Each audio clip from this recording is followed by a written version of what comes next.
Hey everybody, we're back, bitches! Yeah, we're back. We're not dead. We didn't die. Yeah. Because we talk on a camera while driving, which is unsafe, but hey, we did it. Hey, we're doing it. Anyway, today we are going to see Hunger Games, Mockingjay, Part 2. Did I mention I hate two-parters? This is the first time we're ending a series here with StillerBros the movies. Technically, last two times we did it, we did not know we didn't know the series was going to end. We've only done this with Percy Jackson and Amazing Spider-Man 2. But now this time, this is planned?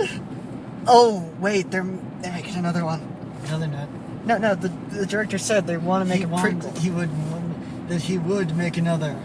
Yeah, well, I don't know, but anyway, this is the last one in this part of the franchise anyway. And we're excited because this is the end and everything's coming to an and everything's gonna close, and we've heard great things about it. It's not like the most exciting thing that's ever happened. That movie, it wasn't at the movie. Honestly, it's like the last movie we were very excited for all year because Star Wars. We already have our tickets for that. Look forward to that. So, yeah, but anyway, guys, we will see you after the jump. Alright, guys, we are out of the theater, and what can be said that hasn't already been said? This is really dramatic. It's a pretty damn good movie, and the series as a whole is pretty consistent, something you don't see a lot of in movies. Yeah, like in Maze Runner, first movie was pretty good. Second movie drags a lot, and the third movie hasn't come out yet. There's not a lot of movies that you can say have a consistency to them, and Hunger Games definitely has that consistency to it. Like, and there's like Harry Potter and everything. Like Hunger Games, Harry Potter, Back to the Future. That's the only ones I can think of off the top of my head. But let's get right into the movie. Starting with the directing. Remember back in our Maze Runner review when I said I liked when Wes Ball turned certain scenes into like a horror movie feel? Well, they did that again with this one, and God, was it incredible. If you really want to... And he did the false jump scare correctly. It's not loud noise, everything, it's just silence, except for you just gotta look. It's just silence and give you the false jump scare with the look. Just a little bit of music in there, a little bit of noise, and it was a very quiet scene.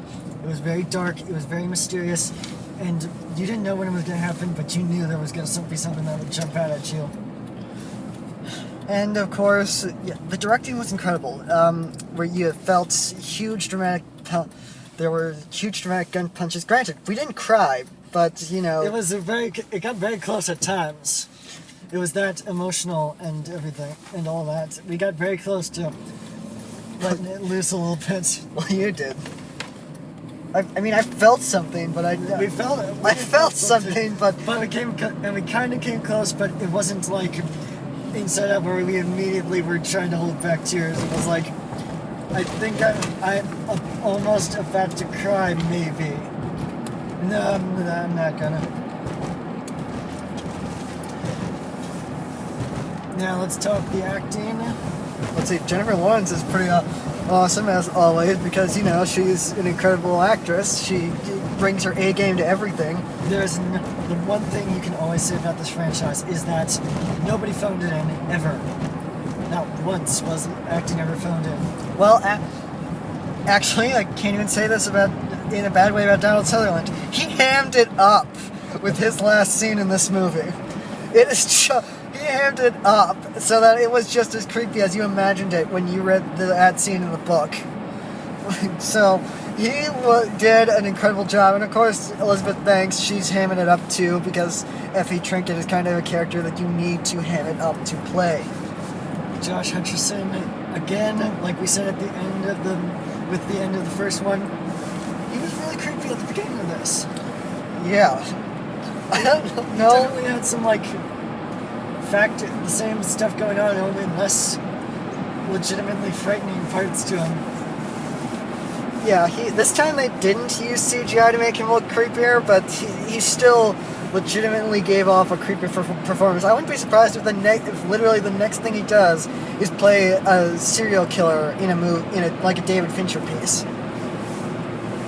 The next, and then Liam Hemsworth. He was there, I guess. He was there. Gale never really got.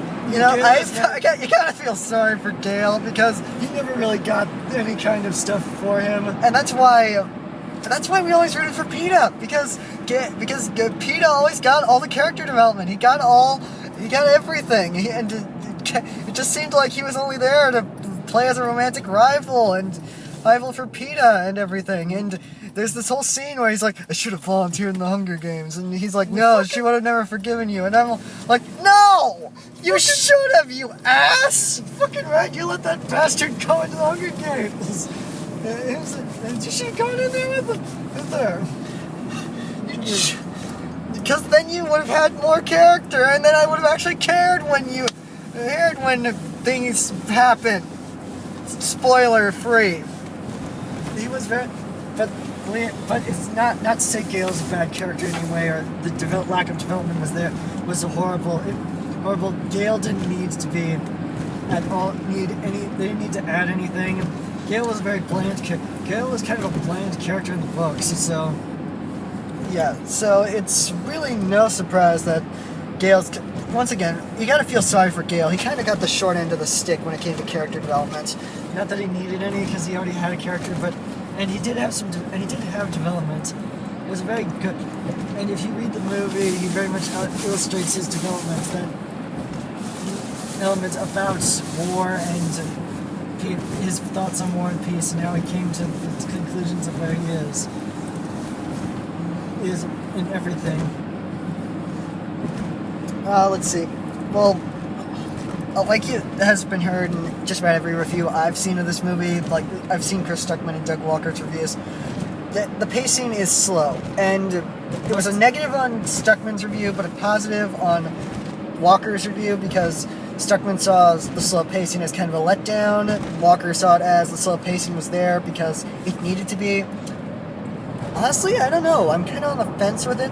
I know the slow pacing was kind of to split it into two parts, because if they didn't, the first part would have been nothing but talking and a little bit of action, and this part would have been nothing but action and a little bit of talking.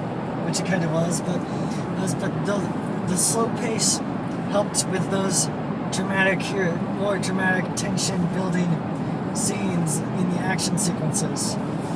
Like the scene we talked about earlier, that tension with the pace helped incredibly. Yeah, so. I never once looked at my watch to know when I was getting. Are we out of here? Are we leaving yet? I really want to leave yet, because I didn't want to leave. I liked this movie. I felt it was way too. I almost felt it was too short. Because it was shorter. Because it seemed shorter than most of the Hunger Games movies. It is the shortest. It is the shortest of the Hunger Games movies. Also, it's the last Philip Seymour Hoffman movie ever. He's never going to be in another movie, and and honestly, you couldn't tell that they rewrote parts of the script so that he could, because of his unfortunate passing. But it is what it is. This was a great movie. Everything had its place. I wish it wasn't split into two parts, but I guess that's how it is. I guess, once again, it is what it is. It is what it is. Maze Runner's not going to be split into two parts. Thank God. And Allegiance is still going to be split into two parts. Don't care. So, anyway, you got anything else? I got nothing. Mm-hmm. So, I guess that's it. We're back. StillerBros at the Movies is back. We're probably not still going to be a little bit of an upload hiatus, because the main reason we haven't been able to doing this much is because we've been having a hard time syncing schedules up completely and going to the movies and everything. So anyway, StillerBros TV 2 is going to be. So anyway, our hiatus should be ending on both channels. We should be perfectly fine. We got stuff we got stuff all nice and written up. We're getting some stuff together. We're probably not.